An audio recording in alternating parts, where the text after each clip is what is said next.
प्रभुं प्राणनाथं विभुं विश्वनाथं जगन्नाथनाथं सदानन्दभाजम्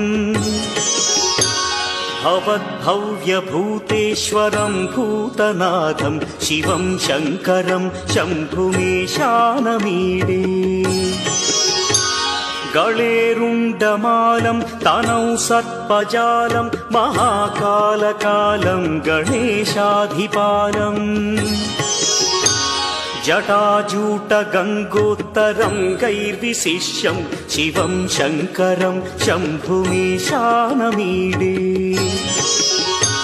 मुदामाकरं मण्डनं मण्डयन्तं महामण्डलं भस्मभूषाधरन्तम् अनादिं ह्यपारं महामोहमारं शिवं शङ्करं शम्भुमीशानमीडे वटाधो निवासं महाट्टाट्टहासं महापापनाशं सदा सुप्रकाशम् गिरीशं गणेशं सुरेशं महेशं शिवं शङ्करं शम्भुमीशानमीडे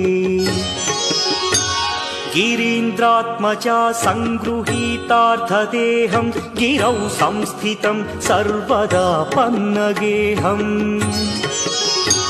परब्रह्म ब्रह्मादिभिर्वन्द्यमानं शिवं शङ्करं शम्भुमीशानमीडे कपालं त्रिशूलं कराभ्यां दधानं पदाम्भोजनं राय कामोदधानम्